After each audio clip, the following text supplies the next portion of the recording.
She was doing it again. From my self-appointed station near the bar, I watched my wife, Clarissa, hold court in the center of our living room. It was her kingdom, and these were her fawning subjects, colleagues from the marketing division of Stratosphere, the corporate behemoth, where her star was ascending with meteoric speed.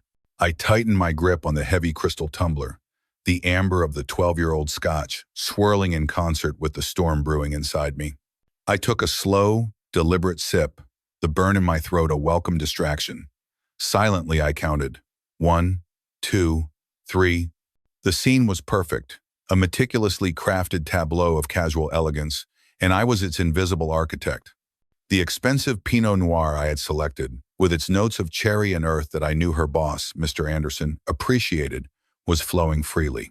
The ambient lighting, a complex system I'd spent an hour adjusting, cast everyone in a flattering, golden glow, softening the sharp edges of their corporate ambition. And the appetizers, the bacon-wrapped dates stuffed with goat cheese, the delicate phyllo cups with whipped feta and honey, the prosciutto-wrapped melon, a spread I had started preparing at dawn, were disappearing with a rapacious speed that should have been satisfying. But it wasn't, because not one of them, not a single one of these polished predators, had bothered to thank me. Not one had even truly acknowledged my existence beyond a cursory nod as they'd entered. To them, I was merely a feature of the house, like the ficus in the corner, or the abstract painting over the mantelpiece. My husband, Clarissa's voice, crystalline and confident, sliced through the conversational hum. She placed a theatrical emphasis on the word, stretching it out as if describing some exotic, slightly disappointing creature she had acquired. Her perfectly manicured hand, adorned with the diamond ring I had bought in a different lifetime, waved dismissively in my general direction. "Oh, Adrian, he's our resident homemaker these days, a real domestic artist."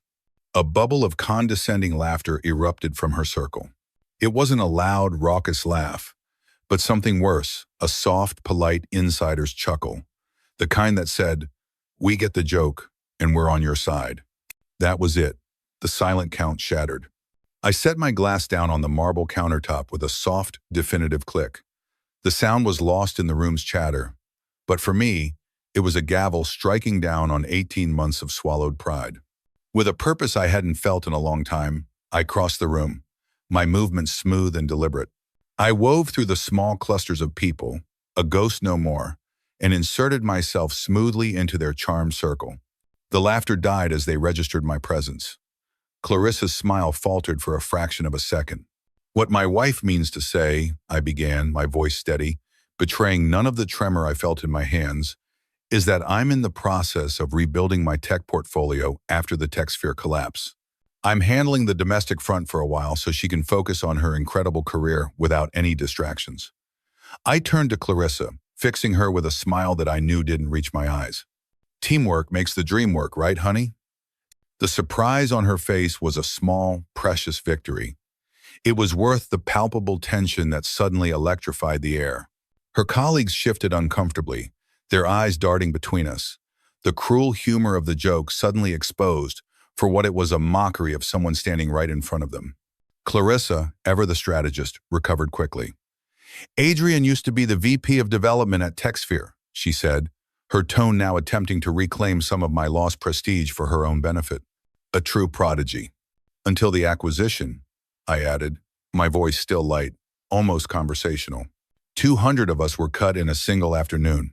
That's corporate America for you. I raised my now empty glass in a mock toast to the group. One day you're indispensable. The next you're dispensed with.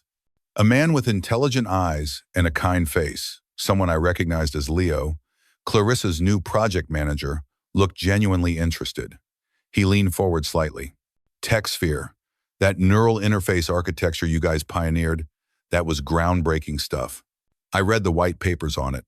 A flicker of my old self, the man I used to be, ignited in my chest. "Thanks," I said, a genuine smile finally touching my lips. "It still is, actually. I've been consulting on a similar project for a startup in Austin. It's not the same salary as before, but the work is fascinating." I could feel Clarissa's eyes burning into the side of my head. She hadn't known about the Austin project. I'd stopped sharing my professional progress with her months ago, Around the time it became clear that she saw my career struggles not as a shared burden, but as a convenient boost to her own ego. My failure made her success shine that much brighter. "Excuse me," I said pleasantly to the group. "I need to check on the main course." I walked away, leaving a wake of awkward silence behind me. In the sanctuary of the kitchen, I leaned against the cool stainless steel counter and took a deep, shuddering breath. I rolled my shoulders, trying to release the knot of tension that had been permanently lodged there for a year and a half. 18 months. Just 18 months ago, I had been the golden boy at TechSphere, pulling in a salary that made our future look dazzlingly bright. I was respected, sought after, a leader in my field. The acquisition had changed everything. It hadn't just stripped me of my employment status, it had fundamentally altered the bedrock of my marriage. "Need any help in here?"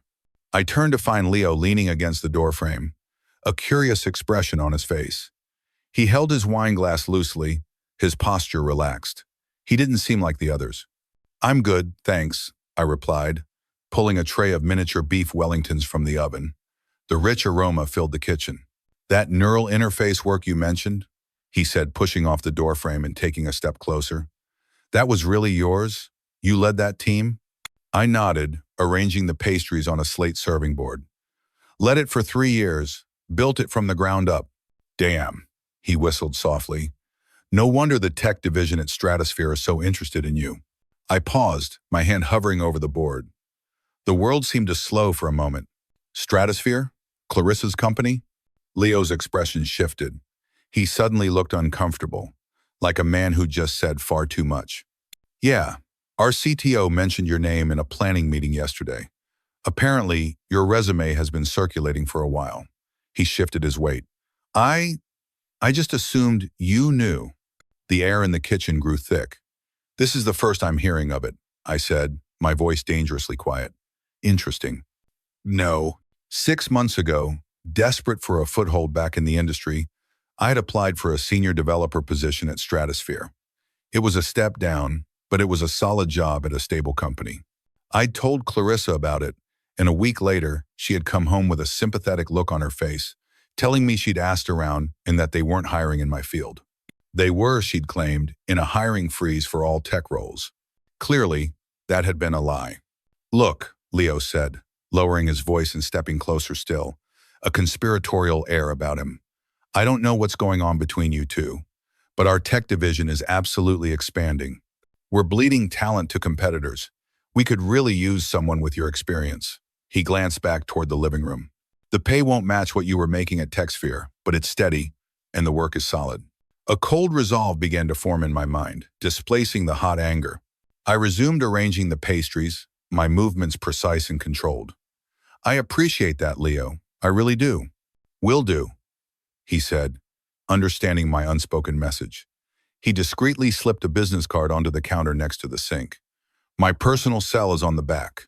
Send me your resume directly. Don't mention it to Clarissa yet. Office politics, you know. I'd rather approach this through the proper channels. Let your work speak for itself." I picked up the card, the sharp edge of the cardstock, a tangible anchor in the swirling sea of my thoughts. Understood. After he rejoined the party, I stood alone in the kitchen, the sounds of laughter and music filtering in from the other room. It sounded like it was coming from a different world. I thought about how drastically my life had changed. The acquisition, the layoff, I had thought those were the defining tragedies of the last 2 years. But I was wrong. The real tragedy was what came after. The layoff had simply been the catalyst that revealed a side of Clarissa I had never seen before, or perhaps had chosen not to see. Her initial reaction to my job loss hadn't been concern for my well-being, but a sharp, panicked intake of breath about our finances. That panic was quickly followed by an almost predatory calculation once she realized her career was taking off just as mine had crashed. The first few months, I had been too shell-shocked to notice the subtle shifts in our dynamic. I'd thrown myself into job hunting with the ferocity of a starving man, while taking on more and more of the household responsibilities to support her longer hours. It felt like the right thing to do. We were a team, after all. But as the rejections from other companies piled up and Clarissa's promotions rolled in, something ugly began to surface in our relationship. It started with small comments, barbs disguised as jokes. "Don't worry about dinner. I'll pick up something with my grown-up money," she'd say with a laugh that didn't quite mask the sting. Or when I'd ask about the budget for home repairs, she'd quip, "Maybe we should get you an allowance for all your hard housework." I had confronted her about it 4 months in. "Do you realize how condescending you sound lately?" I had asked, my voice tight with hurt. She'd looked genuinely surprised, her brow furrowed. "I'm just teasing, Adrian. Can't you take a joke?" Not when the punchline is consistently at my expense. She had apologized then. She'd seemed sincere, and things had improved for a while. But as her star continued to rise at stratosphere, from senior account executive to department director, and finally, 6 weeks ago, to vice president of marketing, the comments returned, sharper and more cutting than before. And increasingly, they were made in public, like tonight. The oven timer dinged, pulling me back to the present. I arranged the beef Wellingtons on the slate board, garnished them with a sprinkle of fresh parsley, and forced myself to return to the living room. Clarissa was now holding forth about her latest marketing campaign, her voice animated, her gestures expansive. "The client practically begged us to take on their account," she was saying, swirling the Pinot Noir in her glass. "I told them our terms were non-negotiable, and they just folded, signed the contract that afternoon." "That's my shark," said Craig from accounting, raising his glass in a salute. "Speaking of which," Clarissa said, her eyes finding me across the room. Her gaze was cold, imperious. "Adrian, everyone's glasses need refreshing. Be a dear." The room went silent. Every eye turned to me, waiting, gauging my reaction to being ordered around like a cater waiter in my own home. This was a test. She was reasserting her dominance after my earlier defiance. I met her gaze steadily, my heart pounding a slow, heavy rhythm against my ribs. I could comply. I could swallow my pride, avoid a scene, and keep the peace. It would be easier. It's what I had done for months. But something inside me had snapped tonight. "Everyone's an adult here, Clarissa," I said, my voice calm and even, carrying easily through the quiet room. "The bar is fully stocked. I'm sure they can manage." And I walked to the central coffee table and set down the tray of beef Wellingtons. "These, however, won't serve themselves." I gestured to the food. "Enjoy." I walked away without a backward glance. Out of the corner of my eye, I caught an approving nod from Leo and saw the dark flush of anger creeping up Clarissa's neck. It was a small victory, but it was a necessary one, and I knew with a chilling certainty that the war had only just begun. I didn't return to the kitchen.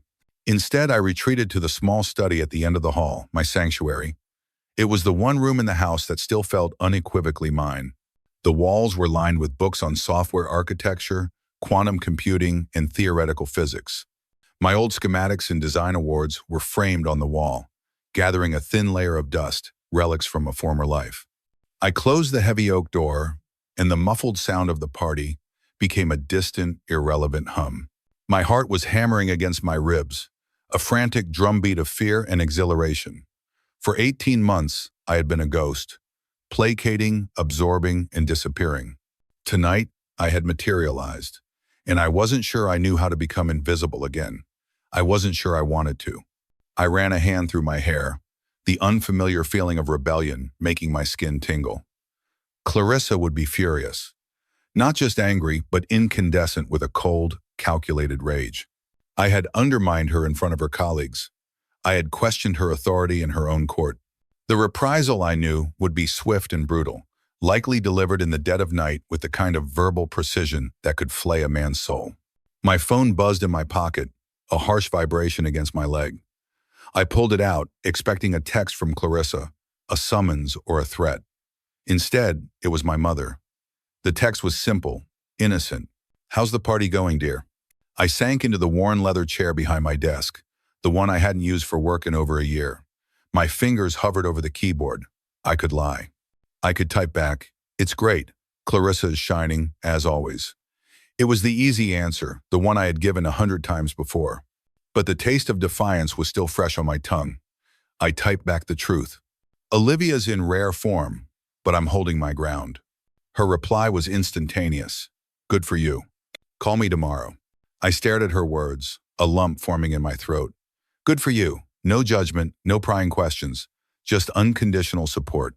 My mother had never been Clarissa's biggest fan, but she had been civil, keeping her opinions largely to herself since the wedding. Recently, though, her concern had become more pointed, her questions more direct. Are you still letting her walk all over you? She'd asked during our last phone call, just last week. The question had stung because it contained a truth I had been reluctant to face. I had been enabling Clarissa's behavior. My compliance, my desire to avoid conflict, had been interpreted as weakness, as permission. I thought back to last Christmas. The memory, which I usually kept buried deep, surfaced with painful clarity. We were at my parents' house, the whole family gathered around the fireplace, opening gifts. The atmosphere was warm, filled with the scent of pine and cinnamon. Clarissa, in a gesture of what she likely considered playful magnanimity, had handed me a crisp white envelope as a special stocking stuffer. Inside was $500 in cash. Look, honey, she'd cooed, her voice loud enough for everyone to hear. Now you can buy yourself something nice without having to ask. She'd smiled as if she were bestowing a great charity, as if she were speaking to a child. The room had fallen silent. My father, a man of few words but immense pride, had simply stood up and walked out of the room. My sister had immediately changed the subject, asking my nephew about his new Lego set with frantic cheerfulness. Only my mother had met my eyes across the room, her own filled with a quiet fury that spoke volumes. The shame had been a physical thing, a hot flush that crawled up my neck and settled behind my eyes. I had mumbled a thank you and slipped the envelope into my pocket, where it felt like a brand. Now, sitting in my study, Leo's words about the job at Stratosphere echoed in my mind, overlaying the memory of that Christmas humiliation. I just assumed you knew. She hadn't just been condescending. She had been actively deceitful. She had looked me in the eye and lied, telling me a hiring freeze was in place while her company was actively trying to recruit me. Why? The answer was as clear as it was sickening. My unemployment wasn't just a situation to be managed. It was a tool for her. It kept me dependent. It kept me in my place as her resident homemaker. My success would complicate her narrative, disrupt the power dynamic she had so carefully constructed. A cold clarity washed over me, chilling me to the bone. This wasn't a rough patch. This wasn't a marriage weathering a storm. This was a hostile takeover. I had to make a decision. I could confront her, have a screaming match that would end with hollow apologies and promises to change, only to have the cycle repeat itself. Or I could do something different. I could change the game itself. After my conversation with my mother last week, I had made a choice. I wouldn't leave. Not yet. That would be admitting defeat on her terms. But I would no longer be a doormat. I would focus on rebuilding my career, maintaining my dignity, and seeing if our marriage could actually weather this power shift. If not, well, I was preparing for that possibility too. The freelance work had started as a necessity, a way to keep my skills sharp and bring in some cash, but it was slowly becoming a legitimate path forward. I had 3 steady clients, a stream of positive referrals, and the Austin project Leo had overheard me mention a neural interface startup that had specifically sought me out based on my TechSphere work. It wasn't the same as my VP salary, but it was growing. And more importantly, it was mine. 2 months ago, I'd opened a separate bank account without telling Clarissa. It wasn't about hiding money. It was about creating independence, a financial life raft in case the ship went down. Every check from my freelance work went directly into that account. It was my secret, my foundation. I pulled Leo's business card from my pocket and stared at it. Proper channels. He was right. I wouldn't let Clarissa be the gatekeeper to my future any longer. I swiveled in my chair, opened my laptop, and the screen illuminated my face in the dark room. I drafted a short, professional email to Leo's personal address. Subject: Following up, Adrian Thorne. Leo, it was good to officially meet you tonight. I appreciated our conversation in the kitchen. Per your suggestion, I've attached my updated resume for your consideration regarding a role in the tech division.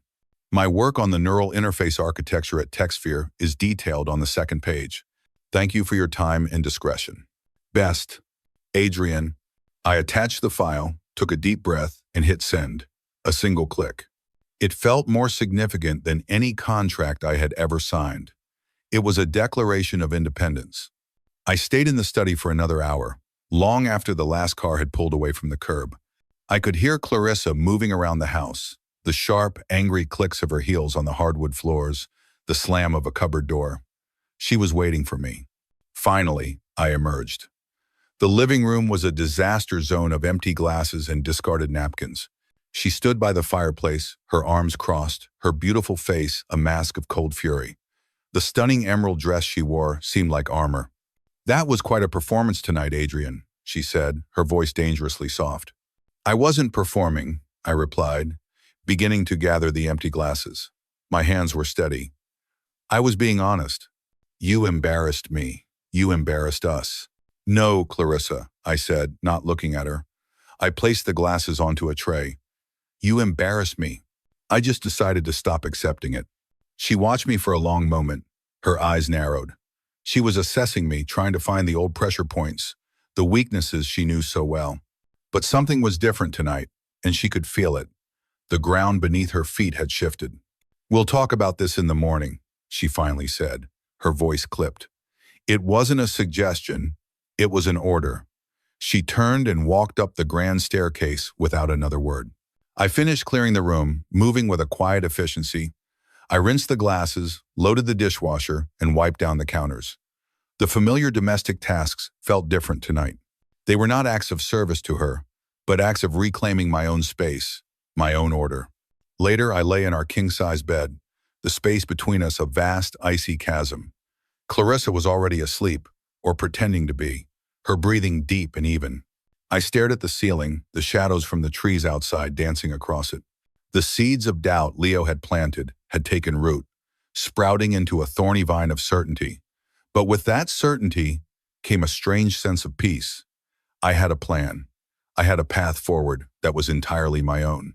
I had the Austin contract, a growing freelance business, and now, a new possibility at Stratosphere, a possibility I would pursue on my own terms. The glimmer of hope I felt was small, but it was bright and fierce. And for the first time in a very long time, as I lay next to the stranger my wife had become, I didn't feel like a victim. I felt like a strategist planning his next move. The morning after the party, a fragile, unspoken truce settled over the house. It wasn't peace. It was the tense, waiting silence of a battlefield after the first volley of arrows. Clarissa rose before dawn, a habit she'd adopted with her vice presidency, and was gone before I came downstairs. There was no note, just the faint, lingering scent of her expensive new perfume, a fragrance called Success, ironically hanging in the air. The promised talk never happened. Instead, she communicated through clipped, functional text messages. Working late? Dinner meeting. Don't wait up. She was avoiding me, hoping, I suspected, that my little rebellion would fizzle out, that I would retreat back into the comfortable, compliant role I had played for so long. She was wrong. Her absence was a gift. It gave me space to breathe, to think, to plan. I dove into my work with a renewed sense of purpose. My home office, once a room I entered with a sense of failure, became my command center. I spent hours on calls with the Austin startup, sketching out architectural plans and feeling the old, familiar thrill of creation. The work was complex, demanding, and it felt like coming home. 2 days after the party, I received an email from Leo. Subject: following up, Adrian Thorne. Adrian, got it. Gave it to the right people. They're very interested. HR will be in touch to schedule an official interview. Keep this under your hat for now. Best, Leo. I read the email 3 times. They're very interested. A simple phrase, but it was a balm to my battered professional ego. I wasn't obsolete. My skills were still valuable. The narrative Clarissa had been spinning that I was a relic of a bygone tech boom, unable to adapt, was a lie constructed for her own benefit. The official email from Stratosphere HR arrived the next day. They wanted to schedule an interview for the following Tuesday. I accepted immediately, a jolt of adrenaline coursing through me. I was moving forward on my own. That evening, I decided to end the silence.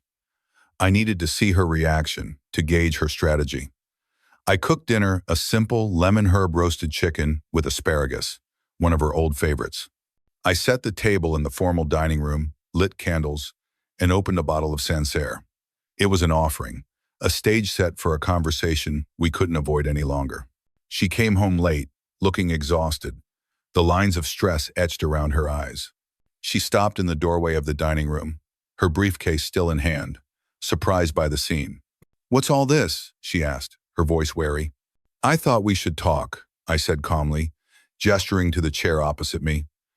"And I figured it's better to do that on a full stomach." She hesitated, then sighed and dropped her briefcase by the door. She sat down, allowing me to pour her a glass of wine. For a few minutes, we ate in silence. The only sounds were the clinking of our forks against the porcelain plates.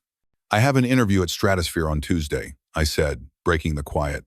Her attention snapped to me, sharp and total. She placed her fork down with a deliberate, soft click. "What are you talking about?" "A senior architect role in the tech division." Leo forwarded my resume. Ah. Her face was a carefully controlled mask, but I could see the flicker of something in her eyes. Annoyance? Panic? "With Leo's team?" she asked, her tone laced with suspicion. "Yes, he says they're expanding." She took a long, slow sip of her wine, her gaze never leaving my face. "I see. I thought you'd be happy," I said, testing her. "It's good money, solid benefits. It would be a step toward getting us back on solid ground. We'd both be contributing again." "Do what? Happy?" she repeated, the word dripping with an irony so cold it could have frosted the glass in her hand. "Adrian, do you really think it's a good idea for us to work at the same company? Why wouldn't it be? We wouldn't be working together directly. Different departments, different floors, entirely different reporting structures. But people would know," she insisted, leaning forward. "They would know we're married. It would complicate things." Complicate what, exactly?" I pressed, my voice still even. She waved a hand vaguely, a gesture of dismissal she had perfected. "Office dynamics. My authority. People talk. It would look strange. Me being a VP and my husband in a mid-level tech role." The honesty of her snobbery was breathtaking. It wasn't about us. It was about her image. My presence at her company, in a role she considered beneath her, would tarnish her brand. I leaned forward, mirroring her posture, and fixed her with a steady gaze. "Let me be very clear about something, Clarissa. I am going to this interview. If they offer me the job, I am taking it. Your concerns about office dynamics are noted, but they are irrelevant. This is my career, and I am rebuilding it, with or without your support." She looked startled, taken aback by my directness. It was a tone she hadn't heard from me in years. The quiet, compliant man she had molded was gone. "You're being unreasonable," she said, her voice rising slightly. "No." I corrected her gently. "I'm being clear. There's a difference." I pushed my chair back and stood up, the spell of the candlelit dinner broken. "I have spent 18 months supporting your career, handling every single thing at home so you could become a vice president. I have been patient while you've made jokes at my expense in front of our friends. I have tolerated being treated like an employee rather than a partner." I picked up my plate. "But that ends now." Her face flushed with a deep mottled red. "That's not fair. I've been carrying us through a very difficult time. Someone had to take charge." "Take charge?" I turned to face her from the doorway. "Is that what you call it? Belittling me at every opportunity wasn't necessary for you to take charge." "I don't belittle you. Adrian's exploring his domestic talents, a real homemaker. That ring any bells from the other night?" I mimicked her dismissive tone perfectly. "It was a joke, for God's sake. You need to learn to lighten up. Would you find it funny if the situations were reversed?" I shot back, the anger I'd suppressed finally beginning to surface. "If I introduced you to my colleagues as my little breadwinner? If I gave you an envelope of cash in front of your family at Christmas?" She flinched at that. The memory hit its mark. At least she had the decency to recognize how humiliating that had been. I admit, that was in poor taste," she conceded, her voice barely a whisper. "But you're blowing everything out of proportion. You're making me out to be some kind of monster." "Not a monster, Clarissa," I said, my voice softening with a sudden, profound sadness. "Just someone I don't recognize anymore." I carried my plate into the kitchen. And for the record, I called back to her, I'm not asking for your permission regarding this job. I'm informing you of my decision. As a courtesy. I left her sitting alone in the grand dining room, the candlelight flickering on her stunned face. The weekend passed in that same tense Arctic silence. She spent most of it at the office, ostensibly working on a major presentation for a client called the Bailey account. I used the time to my advantage. I researched Stratosphere's recent projects, familiarized myself with their tech stack, and prepared meticulous answers for any conceivable interview question. I also finalized the contract with the Austin startup. It was a 6-month remote project, a significant undertaking that would provide a solid financial cushion, entirely independent of Stratosphere. On Sunday evening, we sat at opposite ends of the long sofa in the living room, the glow of our respective laptop screens illuminating the space between us. She finally broke the silence. I spoke with HR about your interview, she said, her eyes still fixed on her screen. I looked up sharply. You what? Relax, she said, finally meeting my gaze. Her expression was unreadable. I just wanted to make sure there were no company policy issues with spouses working at the company. There aren't, as long as there's no direct reporting relationship. That's good to know, I said slowly, studying her face, trying to decipher this new tactic. Was this genuine, or was she gathering intelligence? So, you're okay with this now? I asked. She sighed and set her tablet aside. It was a gesture of weary resignation. Do I have a choice? There's always a choice, Clarissa. You could choose to be supportive. You could choose to see this as a positive step for both of us, for our marriage. Or you could choose to continue seeing my career as a threat to yours. She looked away, her gaze falling on the cold, empty fireplace. It's not that simple. It actually is, I said, closing my laptop. I'm going to bed. Big day Tuesday. As I started to rise, she reached out and her fingers brushed my wrist. The contact was tentative, almost foreign. Wait. I stopped, looking down at her hand. I've been thinking, she said, her voice softer than I'd heard it in months. About what you said, about us not being a team anymore. That's not what I want, Adrian. What do you want, Clarissa? I want us to be partners again, she said, her eyes glistening under the lamplight. She hesitated. I know I've been difficult lately. The pressure at work has been intense, and I've probably brought too much of that home with me. Oh, it was the closest thing to a real apology I'd heard from her in a very long time. Against my better judgment, a small, foolish spark of hope flickered to life in the frozen landscape of my heart. I had loved this woman, loved her fiercely. Maybe, just maybe, the woman I had married was still in there somewhere. I want that too, I admitted, my voice rough, with an emotion I couldn't name. I miss us. She moved closer on the couch, taking my hand in hers. Her skin was soft, her grip surprisingly strong. Then let's try to find our way back. Starting with your interview, I want you to go in there and crush it. She managed a small, tired smile. They'd be lucky to have you.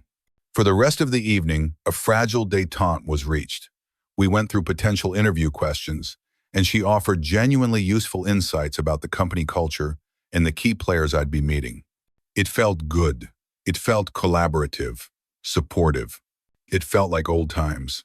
When we went to bed that night, she curled against me, her head resting on my chest. Her warmth seeped through my shirt, a warmth I hadn't realized how much I'd missed. I'm sorry things got so messed up, she whispered into the darkness. Me too, I said, stroking her hair. But we'll fix it. As I drifted off to sleep, I held on to that fragile hope. Maybe this was the turning point. Maybe once I was working again, once I was standing on my own 2 feet, she would see me differently. She would see me as her equal again. I wanted to believe it. God, how I wanted to believe it. But even in the warmth of her embrace, a cold knot of doubt remained deep in my gut, a silent, knowing voice that whispered, it's all a performance. Tuesday arrived, bright and cold. Clarissa had already left for an early breakfast meeting, but a text message glowed on my phone, sent at 6:15 a.m. Good luck today. You've got this. I stared at the words, a tiny digital olive branch. I chose to accept it. I dressed in my best suit, a charcoal gray wool, that I hadn't worn since my last day at TechSphere. It felt strange, like putting on the skin of a man I used to be. As I knotted my tie, my reflection stared back at me, a stranger with familiar eyes. They were tired eyes, but for the first time in a long time, they held a flicker of determination. The Stratosphere headquarters was a monument of glass and steel that pierced the city skyline, a gleaming temple dedicated to corporate ambition. Walking into the lobby felt like entering a foreign country. The interview itself, however, went surprisingly well. The team was sharp, the questions were insightful, and I felt the old confidence surging back as I talked about architecture, scalability, and user-centric design. I wasn't a homemaker making small talk. I was an expert in my field, and they knew it. By the time I shook hands with the CTO, a man named Marcus Thorne, whose reputation preceded him, I felt cautiously optimistic.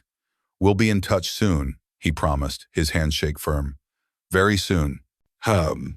As I was leaving, a wave of relief washing over me, I ran into Leo in the expansive lobby. "How'd it go?" he asked, a conspiratorial grin on his face. "Good, I think," I admitted, a genuine smile breaking through my carefully controlled exterior. "Really good, actually. Told you they'd be interested," he beamed. "Listen, are you free for a quick coffee? There's something else I want to run by you, off the record." We found a quiet corner in the bustling company cafe downstairs. Leo leaned forward, his voice low. "So, the position you interviewed for is solid. Good team, decent pay. But there's something else on the horizon, something that might be even better suited to your skills." My pulse quickened. "I'm listening." "We're launching a new initiative next quarter," he said, his eyes alight with excitement. "An entire R&D division focused on emerging tech, neural interfaces, AI integration, exactly the kind of architecture you pioneered at TechSphere. It's still under wraps, but the director position is open. It would mean building a team from scratch, setting the entire technical direction for the company's future. It was a dream opportunity, the kind of role I hadn't even allowed myself to fantasize about since the collapse. A director position, building something new, leading again. "That sounds incredible," I managed to say. "It would be a significant step up from the role you just interviewed for," he continued. "More responsibility, better compensation, but also much more visibility within the company." He paused, letting the weight of his next words sink in. "You know, as Clarissa's husband." I caught his meaning immediately. The office dynamics she was so concerned about. He nodded, his expression serious. "I won't lie to you, Adrian. Clarissa has a strong management style. She's very effective, but she's made some enemies on her way up. If you took this director role, you'd be operating in that same political environment. You'd have to navigate it carefully." I turned my coffee cup slowly in my hands, the porcelain warm against my fingers. A few months ago, this warning would have sent me running. The idea of navigating a political minefield, especially one laid by my own wife, would have been terrifying. But not anymore. "I appreciate the heads up, Leo, but if I'm the right person for the job, I want to be considered. I'm not going to let office politics dictate my career choices anymore." Leo's face broke into a wide grin. "Fair enough. The formal posting won't be up for another few weeks, but I'll make sure your name is at the top of the list early." He checked his watch. "I've got to run. But Adrian, whatever happens, it was good to finally meet you the other night. You seem like a solid guy." "Thanks, Leo," I said, my voice thick with gratitude. "For everything." The drive home was a blur. My mind raced with possibilities. A director position. A chance to not just rebuild, but to build something better than before. A chance to reestablish myself. To stand on equal footing with Clarissa again. Maybe this was the real solution. Maybe this was how we fixed our marriage. My first instinct was to call her, to share the exhilarating news. But something held me back. Leo's warning, the quiet talk of her enemies. I decided to wait, to tell her in person that evening. But when I got home, there was a message on the kitchen counter, scrawled on a notepad in her elegant, hurried script. "Bailey presentation hit a snag. Will be a late one. Don't wait up. See." The fragile hope from Sunday night began to fray at the edges. Friday arrived, the night of the Stratosphere annual gala. Clarissa had been a whirlwind of nervous energy all week, her focus entirely on the event. She was introducing the CEO, a high-stakes, high-visibility task. She fretted over her speech, agonized over which gown to wear, and barked orders at her team over the phone about seating arrangements and talking points. I'd offered to help, to proofread her speech, but she'd waved me off with a distracted, "I've got it." Just be ready at 7, she'd instructed. And wear your navy suit, not the gray one. It photographs better. I bit my tongue at being told what to wear, reminding myself that this was her night. Partnership meant support, even when it stung a little. At precisely 7, I was waiting in the foyer, impeccably dressed in the navy suit when she descended the stairs. She was breathtaking. She wore a floor-length emerald silk gown that shimmered under the chandelier. Her auburn hair swept into an elegant chignon. For a moment, the ambitious VP disappeared, and I saw the woman I had fallen in love with. "You look beautiful," I said, and I meant it. She smiled, a genuine, warm smile that reached her eyes. "You clean up pretty well yourself, Thorne." She straightened my tie, a familiar, intimate gesture that made my heart ache. Then she hesitated, the smile tightening at the edges. "Adrian, about tonight." "I know," I said softly. "It's important. There are going to be a lot of senior leadership there. Board members, investors. It's crucial that everything goes smoothly." "I understand," I said, the unspoken message clear. "Don't embarrass me." "Don't worry, I'll be on my best behavior." She flinched slightly at my phrasing. "That's not what I meant." Yeah, isn't it?" "Can we not do this right now, please?" she pleaded, her voice low. "You're right," I said, relenting. "Tonight is important for your career. I get it." I offered her my arm. "Shall we?" The gala was being held at the Grand Meridian Hotel, a palace of marble floors and crystal chandeliers. As we entered the ballroom, the opulence was staggering. A string quartet played softly in a corner. The air buzzed with the low hum of powerful people making powerful conversation. Clarissa was immediately swept into a circle of executives. She introduced me with a quick, "You remember my husband, Adrian," before launching into shop talk about quarterly earnings and market penetration. I stood by her side, a silent, smiling consort, nursing a scotch and observing the corporate theater. After 20 minutes of feeling like a prop, I spotted Leo across the room and excused myself. "Quite the spectacle, isn't it?" he commented as I joined him by the towering ice sculpture. "Not exactly my scene," I admitted. He nodded thoughtfully. Then he leaned in a little closer. "Listen, I heard from the CTO today about your interview." My heart skipped a beat. "And?" "They want to offer you the position," he said, his eyes sparkling.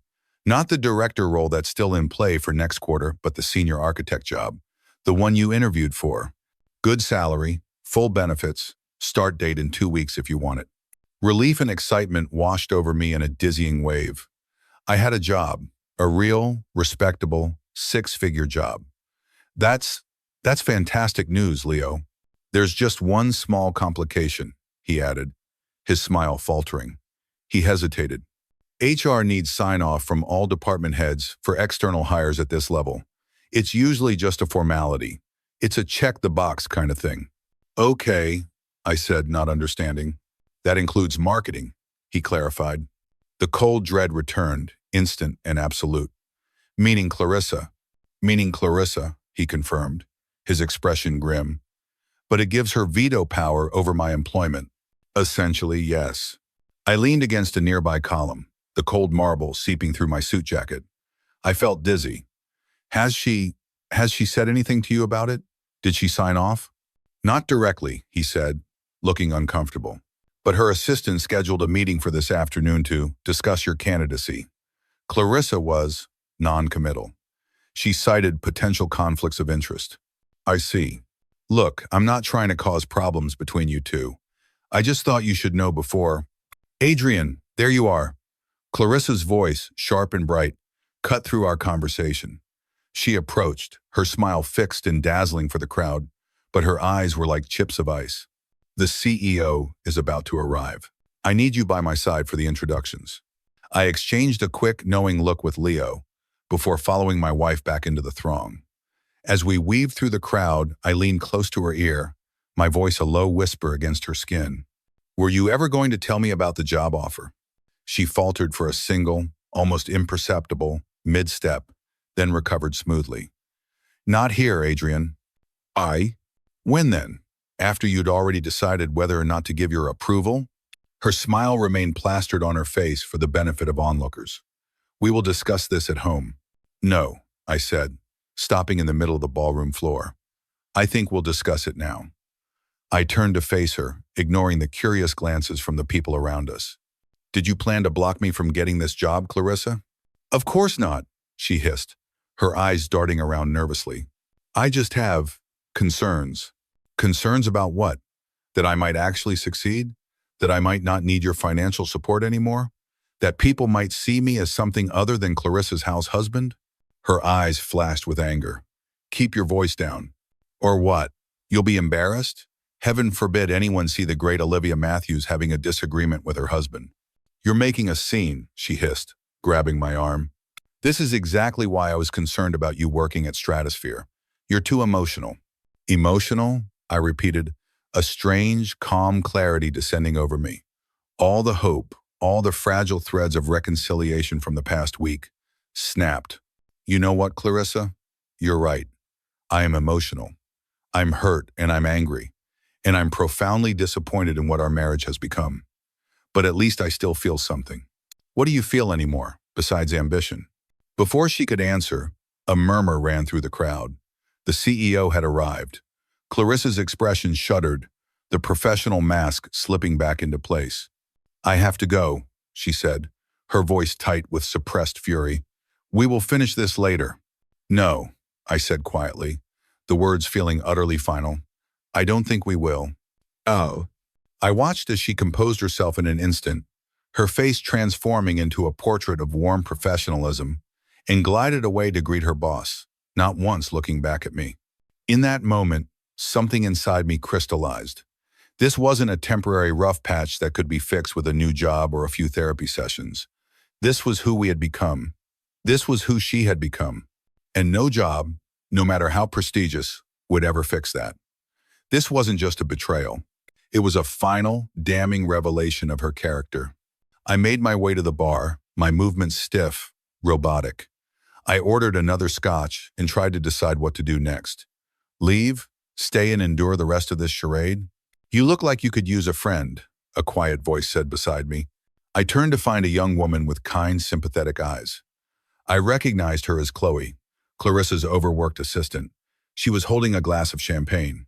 Is it that obvious? I asked, my voice hoarse. She gave a small, wry shrug. I've worked for Clarissa for 3 years. I recognize the look of someone on the receiving end of her management style. Is that what we're calling it now? Among other things, she sipped her champagne. For what it's worth, she said, looking me directly in the eye. Most of us in the office think she's incredibly lucky to have you. The way she talks about you sometimes, it's not right. A chill went down my spine. What do you mean, the way she talks about me? Chloe looked uncomfortable, suddenly regretting her candor. I probably shouldn't say anything. Please, I said, my voice low and urgent. I need to know. She sighed, her gaze darting around the room to make sure no one was listening. It's just little things. Jokes in meetings about how you can't find a real job. Comments about how she has to support your fragile ego. That kind of thing. Endo. Each word was a physical blow, knocking the air from my lungs. I saw it now, the full picture. The public mockery wasn't just a recent development, it was a long-standing pattern, a running joke in her professional life. The worst, Chloe continued, her voice barely a whisper, was at the leadership retreat last month. Someone asked her about work, life balance, and she said something like, well, I lucked out. My husband lost his job, so now he takes care of everything at home while I focus on my career. I highly recommend it. It's like having a wife. Chloe winced at the memory. A lot of people laughed, but some of us, we knew it wasn't funny. I drained my scotch in one long, burning swallow, the liquor doing nothing to numb the cold resolve that was solidifying inside me. I finally understood. The lies, the sabotage, the public humiliation, it was all part of a single, coherent strategy to keep me down. Thank you for telling me, Chloe, I said, my voice devoid of all emotion. Across the room, Clarissa was at the podium now, delivering her introduction of the CEO with poise and charm. The crowd was captivated. hanging on her every witty, insightful word. They saw the polished facade, the brilliant executive. They didn't see the woman who used her husband's misfortune as a punchline. It is my great privilege to introduce a man who needs no introduction. I tuned out the rest. My mind was already made up. 18 months of diminishment, of casual cruelty disguised as humor, of being treated as less than. It was enough. More than enough. I waited until she finished her speech to thunderous applause. She stepped down from the podium, immediately surrounded by well-wishers, accepting their compliments with practiced grace.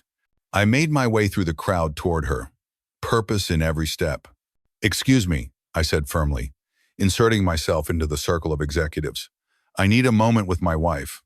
They parted, their expressions a mixture of curiosity and discomfort. Clarissa's smile strained at the edges. "Can it wait, honey? The Andersons were just telling me about their new yacht." "No," I said, my voice low but carrying. "It can't." I turned to the group. "Would you mind giving us a minute? It's a private matter." Once they'd moved away, Olivia's smile vanished completely, replaced by a furious scowl. "What in the hell are you doing, Adrian? That was incredibly rude." "Was it as rude as blocking your husband's job application for 6 months?" I asked, my voice dangerously calm. "Or making jokes about his unemployment to your colleagues? Or using him as your personal success story about how to achieve work-life balance?" Her face went pale, the color draining away until she was the shade of bone china. Who told you that? Does it matter? Is it true?"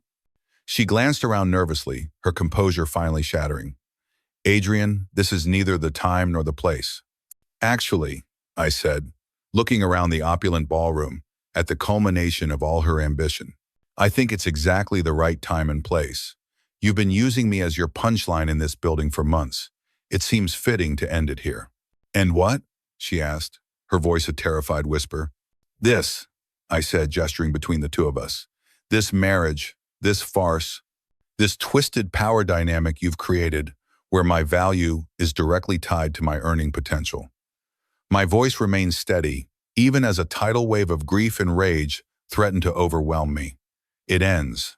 Now." "You're drunk," she said dismissively, a desperate attempt to regain control. "I'm perfectly sober," I replied. "And I'm done, Clarissa. Done being your punchline, your charity case, your convenient excuse." People were starting to notice, their conversations faltering as they turned in our direction. Raw panic flashed in her eyes. "Adrian, please, not here. Think about my reputation." "That's all you care about, isn't it?" I shook my head, a strange, sad calm settling over me. "Your reputation. Your image. What about my reputation? Did you think about that when you told your colleagues I couldn't find a real job?" She reached for my arm, but I stepped back, out of her reach. "I'm sorry," she whispered. "I didn't realize." "Yes, you did," I cut her off. "You just didn't care." I straightened my shoulders, feeling the weight of the last 18 months begin to lift. "I've accepted a director-level position at the Austin startup. I start Monday. I'll be staying with my parents until I find my own place." Her mouth fell open. You're leaving me? Over some stupid jokes?" "No, Clarissa," I said, the sadness in my voice profound. "I'm leaving you because you stopped seeing me as your equal, your partner, your husband. I became an accessory to your success story, and I deserve better than that." I turned to walk away. She grabbed my arm, her grip like a vice. "You can't just walk out on our marriage in the middle of a corporate event. Watch me." Her grip tightened, her nails digging into my arm. Her eyes were wild. "You walk out that door, and I will make sure you never work in this industry again. I have connections. I have influence." I looked from her hand on my arm to her face, then slowly around the ballroom at the dozens of witnesses watching this drama unfold. I asked calmly, "Are you threatening me now, in a room full of your colleagues and board members? That's not a very savvy move, Vice President." She dropped her hand as if she'd been burned, suddenly aware of the eyes on us, the whispers that were starting to circulate. "Adrian, please," she begged, her voice breaking. "Let's just go home. We can fix this. I can change." For a fleeting moment, I hesitated. There was real fear in her eyes. But was it fear of losing me, or fear of this public humiliation? I couldn't tell the difference anymore, and that, perhaps, was the most damning truth of all. "Goodbye, Clarissa," I said. And with that, I turned and walked away. I walked through the crowd of curious onlookers, past the CEO who was watching with undisguised interest, beyond the crystal chandeliers and marble floors, and out into the cool, cleansing night air. As I handed my valet ticket to the attendant, Leo appeared at my side. "You okay?" he asked simply. "No," I admitted, the truth raw and liberating. "But I will be." He nodded. "The offer still stands, by the way. The director role. It's yours if you want it." I managed a weak smile. "Thanks, Leo. But I've accepted a position elsewhere. A fresh start. No baggage." "I understand." He handed me a business card, a different one from before. "My personal contact info. If you ever want to grab a beer or need anything, call me." My car arrived. As I drove away from the Grand Meridian, away from Clarissa, away from the glittering ruins of my marriage, I felt a curious mixture of profound grief and intoxicating liberation. The road ahead was unknown, but for the first time in a very, very long time, it felt like my own.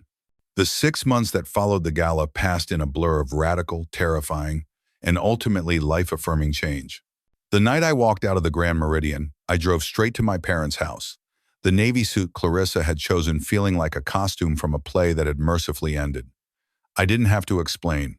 My mother opened the door, took one look at my face, and simply held out her arms. I stepped into her embrace, and the dam of stoicism I had built over 18 months finally broke. The grief was immense, a physical weight in my chest. But for every tear I shed for the end of my marriage, there was another for the beginning of my own life. My parents, with their quiet, unwavering support, were my rock. They gave me my old childhood bedroom, fed me, and most importantly, they let me be. They didn't pry or offer unsolicited advice. They simply created a safe harbor where I could begin the slow, arduous work of rebuilding. The director position with the Austin startup was a lifeline. Because it was fully remote, I could work from my parents' spare room, pouring all my fractured energy into something productive. The work was demanding, the hours long, but it was a soul-cleansing labor. I was building something innovative again, leading a team of bright, eager engineers who respected my expertise and listened to my ideas. We were creating, not just managing decline. The intellectual challenge was a welcome anesthetic for the raw wound of my personal life. The divorce was, as expected, contentious at first. Clarissa, through her high-priced lawyer, contested it. It wasn't an act of love or a desire for reconciliation. It was an act of pure, unadulterated pride.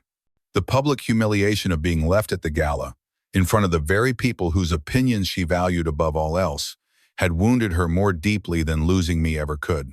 Her initial legal filings were aggressive, filled with baseless accusations designed to paint me as unstable and opportunistic. It was a corporate-style attack, an attempt to win at all costs. But I refused to play her game.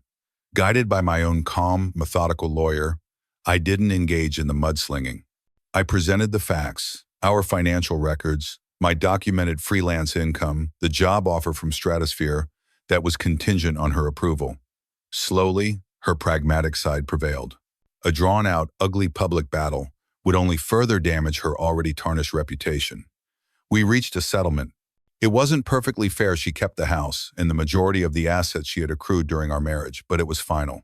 I walked away with my own savings, my new career, and most importantly, my freedom. I considered it a bargain. After 2 months, I had saved enough to move out of my parents' home. I found a small but comfortable apartment in a different part of the city, a place with no memories. It had large windows, a modern kitchen, and a spare bedroom that I converted into a proper home office. Filling it with my own furniture, hanging my own art on the walls, was a profoundly healing act. Every choice was mine.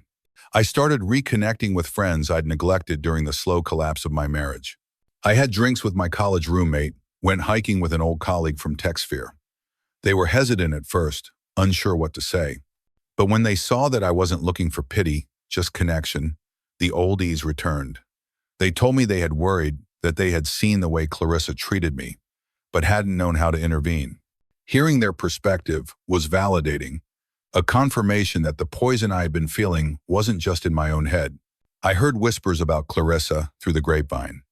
Mutual acquaintances, colleagues who had worked with both of us. The stories painted a grim picture. The fallout from the gala had been significant. The tale of her public threatening of me, followed by my quiet, dignified exit, had circulated through the corporate world with lightning speed. The whispers about her abrasive management style, once confined to hushed conversations around the water cooler, grew louder, harder to dismiss. Her carefully curated image of the unflappable, brilliant executive had been shattered, replaced by that of a volatile, insecure tyrant. The Bailey account, the massive project she had been staking her reputation on, went to a competitor. Her presentation, I heard, had fallen flat. Without me handling the home front, the punishing 24/7 work schedule she had established for herself became unsustainable. She was stretched thin, exhausted, and prone to errors. Deadlines were missed. Key team members, no longer willing to tolerate her abuse, resigned. The armor of her success had been pierced, and she was bleeding credibility. 6 months to the day after I'd walked out of the Grand Meridian, I was standing in the produce section of a grocery store, trying to decide between organic kale and regular spinach. It was a mundane, peaceful Saturday afternoon. My phone rang, displaying an unknown local number. "Curious," I answered. "Adrian?" a familiar female voice asked tentatively. "Yes? Who is this?" "It's Chloe, Clarissa's former assistant." The word hung in the air between us. "Former?" "Yeah," she said with a short, humorless laugh. "I left Stratosphere a few months ago. Couldn't take the toxic environment anymore. I'm at a small marketing firm now. It's a step down in pay, but a massive step up in sanity." She paused. "I'm actually calling because, well, I thought you should know. Clarissa was let go yesterday." I stopped, a bunch of kale clutched in my hand, the cheerful music of the grocery store fading into the background. I was surprised by the news, but I was more surprised by my own reaction, or lack thereof. There was no jolt of satisfaction, no triumphant feeling of karmic justice. There was just a quiet, hollow emptiness. "What happened?" I asked, my voice neutral. "A lot of things, I guess." The Bailey account was the beginning of the end, but there were other issues. Client complaints that went all the way to the CEO. An internal review of her department's turnover rate. It was a pattern of behavior that finally caught up with her. The official line is that she's pursuing other opportunities, but everyone knows she was forced out. "I see," I said, placing the kale into my cart with an unsteady hand. I picked up an apple and examined its glossy, unblemished surface. "Why are you telling me this, Chloe?" There was a long pause on the other end of the line. "Because I ran into her today," she said softly, "at this little cafe on Elmwood. I almost didn't recognize her. She looked smaller, quieter. She was actually nice to the server, which, trust me, is a first." I continued to stare at the apple, my mind struggling to process the image. Clarissa, humbled. "Clarissa, nice to a server." "She asked about you," Chloe continued. My head snapped up. "What did you tell her?" "The truth. That I'd heard you'd moved, started a new job, that you seemed happy. That's what Leo told me anyway." Chloe hesitated for a moment. She said she was glad. She said you deserved to be happy after everything she put you through." My fingers tightened around the apple. "I think she meant it, Adrian," Chloe added gently. "For what it's worth." A complex, unidentifiable emotion washed over me. It wasn't forgiveness, not yet. It wasn't quite closure. It was something adjacent to both. It was the quiet acknowledgement that the woman who had hurt me was now hurting too, and that her downfall brought me no joy. Her success had been her identity, and without it, who was she? "Thank you for letting me know, Chloe," I said, my voice hoarse.